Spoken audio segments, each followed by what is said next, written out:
Hello guys, welcome back to our channel. My name is Deepak Gupta.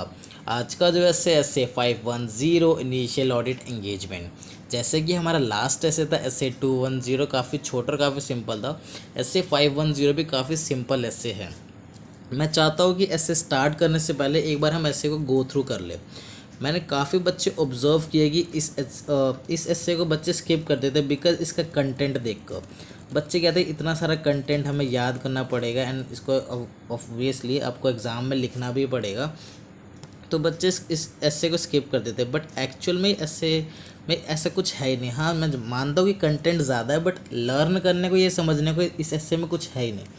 तो इस video में हम यही सीखेंगे इस एस्से में है क्या। ठीक है, तो हमारा पैटर्न क्या है, हमारा स्टाइल क्या है पढ़ने का। फर्स्ट की जैसे कि हम लास्ट वीडियो में भी देखा, सब बच्चों ने देखा होगा कि पहले हम एस्से की डेफिनेशन का मतलब समझेंगे, एस्से का जो नाम है उसका हम मतलब समझेंगे। सेकंड, जब एस्से को हम पढ़ेंगे तो उसके with example, with practical example के साथ हम एस्से को पढ़ेंगे। थर्ड वन इज़ हम इसको पूरी रीडिंग लगाएंगे एंड अपना एस्से फिनिश हो जाएगा। ठीक है, तो हम अपना ऐसे इस पैटर्न में पूरा स्टाइल है हमारा पढ़ने का, हम ऐसे ही पढ़ेंगे। ओके, चलो स्टार्ट करते हैं। एस ए 510 इनिशियल ऑडिट की बात करता है। Initial audit means first time audit. अब कुछ बच्चों को मैं क्लैरिफाई करना चाहता हूँ, यहाँ पे ऑडिट दो टाइप की होती है। एक तो इनिशियल ऑडिट जो हम पढ़ ही रहे हैं, second one is recurring audit. जैसे रेकरिंग ऑडिट मतलब वो होता है कि लास्ट ईयर हमने किसी क्लाइंट को ऑडिट किया है और इस ईयर भी हम उसी क्लाइंट को ऑडिट कर रहे हैं, तो वो हमारे लिए रेकरिंग ऑडिट हो गया। एंड इस पर हम ज़्यादा टाइम स्पेंड करेंगे नहीं बिकॉज ये हमारा टॉपिक है ही नहीं।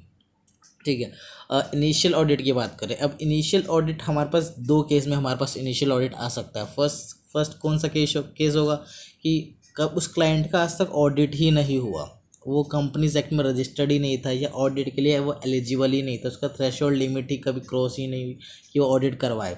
तो उस केस में उसका अगर वो एलिजिबल ही नहीं था और इस ईयर वो एलिजिबल है, तो वो फर्स्ट टाइम ऑडिट हो गया हमारे लिए, अगर हमारे पास वो आता है तो। सेकंड केस क्या होगा कि किसी क्लाइंट था वो ऑडिट चल रहा था, अब ऑडिटर का टर्म ख़त्म हो गया। अब ऑडिटर का टर्म ख़त्म हो गया तो पहला ऑडिटर जाएगा और सेकंड न्यू ऑडिटर आएगा। जब न्यू ऑडिटर आएगा तो जो उसके लिए वो क्लाइंट न्यू हो जाएगा। तो यहाँ पे दो केस में इनिशियल ऑडिट आते हैं हमारे पास। फर्स्ट की, एक तो क्लाइंट का आज तक ऑडिट ही नहीं हुआ, और सेकंड की ऑडिट हुआ बट पहला ऑडिटर चला गया, अब हमें उसको ज्वाइन करना है।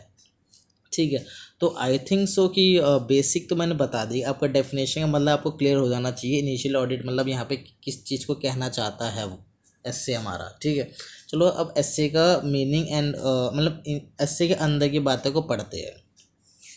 अब स्टार्ट करते हैं। हमें दो चीज़ को यहाँ पे ध्यान रखना है, मतलब एस्से का मतलब पूरे एस्से का सिंपल वे में बताओ, क्रक्स बताओ पूरे एस्से का। दो चीज़ हमें पता होना चाहिए, opening balances, second thing is accounting policies. ठीक है, इन्हीं दोनों जो हम मैंने इनिशियल ऑडिट की डेफिनेशन बताई, अब इन्हीं दोनों बात को पकड़ के चलते हैं। पहली बात मान के चलते ही लास्ट ईयर ऑडिट किसी और ऑडिटर ने किया था। मानते last year audit Sahil and associates ने किया था। नेक्स्ट ईयर हमारे पास क्लाइंट आया, दीपक एंड एसोसिएट किया, बस के दीपक सर आप हमारा ऑडिट कर दो। तो लास्ट ईयर जो साहिल एंड एसोसिएट ने ऑडिट किया था उसने अपनी ऑडिट रिपोर्ट फाइनलाइज की होगी। ठीक है, तो मैं इस साल जो मैं दीपक एंड एसोसिएट्स जो हमारे पास आया है काम, हमें उसमें ऑडिट प्रोसीजर्स लगाने ओपनिंग बैलेंसेस को वेरीफाई करने के लिए।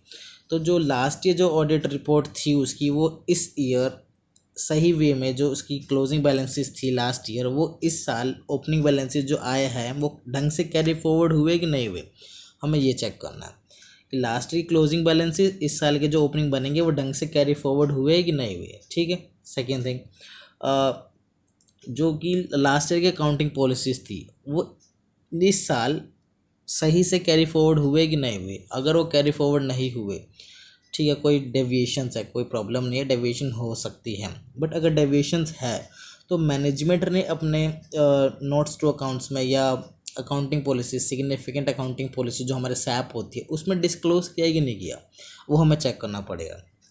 तो एक तो ये तो सिंपल केस था कि यार लास्ट ईयर साहिल ने ऑडिट किया था, इस साल दीपक पास ऑडिट आया था, जो लास्ट ईयर क्लोजिंग बैलेंसेस थी वो इस साल सही से कैरी फॉरवर्ड हुए नहीं हुए और अकाउंटिंग पॉलिसी सही से कैरी फॉरवर्ड हुए नहीं हुए।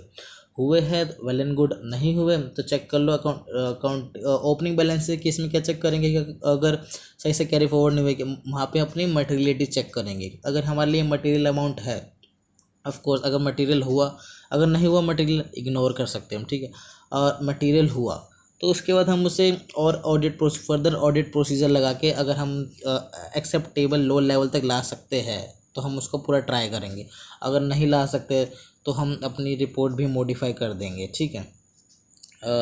Second case accounting policy. Accounting policy सही वे में अगर कैरी फॉरवर्ड हुई है वेल एंड गुड है, नहीं हुई है देख लो डिस्क्लोजर दिया नहीं दिया मैनेजमेंट ने डिस्क्लोजर नहीं दिया, मैनेजमेंट से बात करो। मैनेजमेंट से अगर मैनेजमेंट नहीं मान रही तो TCWG के पास जाओ, TCWG नहीं मान रही तो विड्रॉ कर लो। अगर आप अगर कोई रीज़न मतलब विड्रॉ कर सकते हैं तो कर लो, नहीं तो फिर आपको भी वहाँ भी आपका लास्ट हथियार क्या है कि मॉडिफाई रिपोर्ट आपको करनी पड़ेगी, सिंपल। ये तो प्रीडेसर ऑडिट के केस में होगी। अब लास्ट ईयर किसी ने ऑडिट किया था और इस साल हम ऑडिट कर रहे हैं, ठीक है। अब दूसरा केस कि क्लाइंट का आज तक ऑडिट ही नहीं हुआ, क्लाइंट का आज तक एलिजिबल ही नहीं था ऑडिट के लिए और अभी तक ऑडिट हुआ ही नहीं है उसका। तो अब क्या करना पड़ेगा हमें, अब यहाँ पे मोटा माटी बोलूँ तो हमें यहाँ पे 2 बार ऑडिट करना पड़ेगा। मीन्स एक बार ओपनिंग बैलेंसेस का ऑडिट करना पड़ेगा और ड्यूरिंग द ईयर का ऑडिट तो हम कर ही रहे हैं। ओपनिंग बैलेंसेस का ऑडिट करने के लिए फिर वही जो हम ड्यूरिंग द ईयर में जो प्रोसीजर्स लगाएंगे, रिस्क मटेरियल में स्टेटमेंट चेक करो, मटेरियलिटी चेक करो, कंट्रोल रिस्क चेक करो, डिटेक्शन रिस्क चेक करो एंड अपने अजर्शंस लगाओ, कंप्लीटनेस, एग्जिस्टेंस, वैल्यूएशन, सारे अजर्शंस आपको पता होना चाहिए। अगर अजर्शंस नहीं पता तो मैं एक्चुअली मैं सोच रहा हूँ एक अजर्शन की वीडियो डाल दूंगा क्योंकि बच्चों को अजर्शंस पता ही नहीं होते कि होते क्या है ये, तो वो मैं डाल दूँगा 4-5 मिनट की, ज़्यादा कोई बिग कॉल नहीं है मेरे लिए, ठीक है। तो ये हमें ओपन अगर न्यू क्लाइंट आया कि इसका कभी ऑडिट ही नहीं हुआ तो हमें वहाँ पे ओपनिंग बैलेंसेस का भी ऑडिट करना है, बिकॉज हमें उसको वेरीफाई तो करना होगा ना कि ऑफकोर्स बैलेंस शीट जब बन रही है तो वेरीफाई करना पड़ेगा कि यार बैलेंस सही आ रहे नहीं आ रहे। और लास्ट ईयर ऑडिट भी नहीं हुआ तो हमें थोड़ा और काम करना पड़ेगा। और जो करंट ईयर की ऑडिट है ऑफ कोर्स वो तो हम करेंगे ही करेंगे, ठीक है। तो हमें मोटा माटी पूरे ही SA 510 में सिर्फ 2 ही बात याद रखनी है। पूरा SA का क्रक्स ही यही है। First thing is opening balances. जो ओपनिंग बैलेंसेस आए हैं इस साल वो लास्ट की क्लोजिंग बैलेंसेस से मैच होने चाहिए। अगर वो ऑडिटेड है तो, ऑडिटेड नहीं है तो ऑफकोर्स आपको ऑडिट करना पड़ेगा। Second thing is accounting policy. Accounting policies last year की अकाउंटिंग पॉलिसीज थी वो सेम इस बार अकाउंटिंग पॉलिसी है कि नहीं है। अगर है वेल एंड गुड, नहीं है डेविएशंस है कोई बात नहीं, कोई दिक्कत नहीं है। आपने डिस्क्लोजर दिया नहीं दिया ये चेक कर लो, नहीं दिया मैनेजमेंट से बात करो, मैनेजमेंट नहीं मान रही TCWG से बात करो, TCWG नहीं मान रही तो अगर विड्रॉ करने की लगता है कि पॉसिबिलिटीज़ है विड्रॉ कर लो, और वो भी नहीं हो सकता तो लास्ट हथियार तो आपके पास ऑलरेडी पता ही है सबको, मॉडिफाई हम कर सकते हैं अपनी ऑडिट रिपोर्ट को, ठीक है। तो इस एस्से के अंदर यही 2 बात सिर्फ ध्यान में रखने वाली है। और एग्ज़ाम पॉइंट ऑफ व्यू से बताऊँ तो प्रीडेसर ऑडिटर का पूछ सकते हैं कि लास्ट ईयर इस ऑडिटर ने इसका ऑडिट किया, इस साल आप करो तो आप क्या क्या चेक करोगे। सिंपल वही opening balance plus accounting policy. पूरे एस्से का निचोड़ यही 2 वर्ड है, accounting policies plus opening balances. आपको ये दोनों बातें याद रखनी होगी, ठीक है।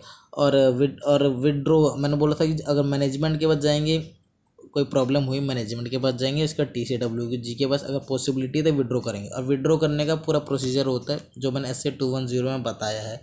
आप ऐसे विड्रॉ नहीं कर सकते, पूरा प्रोसीजर होता है इसका विड्रॉ करने का। और हाँ, एग्ज़ाम में भी पूरा प्रोसीजर लिखना होता है। बच्चे कहते हैं हमें मार्क्स क्यों नहीं मिलते, मार्क्स आपको इसीलिए नहीं मिलते बिकॉज आप पूरी बातें लिखते ही नहीं हो, आपको लिखना पड़ेगा सारी बातें, ठीक है। तो आज का से मेरे एंड से फिनिश हो गया। SA 510 इतना ही है, crux opening balances plus accounting policy आपको पता होना चाहिए, ठीक है।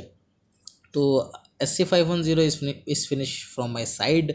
एंड कोई भी कमेंट बॉक्स में आपको कुछ भी पूछना हो, कुछ बताना हो, कुछ भी कभी क्वेरीज हो, आप मेरे कमेंट बॉक्स में बता सकते हो, ठीक है। मिलते हैं हम नेक्स्ट वीडियो में। नेक्स्ट वीडियो हमारा होगा SA 220 एंड SQC 1 एंड बहुत इंटरेस्टिंग एस्से है ये वाला, तो मतलब मज़ा आ जाएगा ये एस्से पढ़ के तो। एंड चलो फिर मिलते हैं नेक्स्ट वीडियो में। कोई इम्प्रूवमेंट या सजेशन या क्वेरी या कुछ भी हो आपका कमेंट बॉक्स में आप बता सकते हो। आज के लिए इतना ही। Good bye, tata and take care.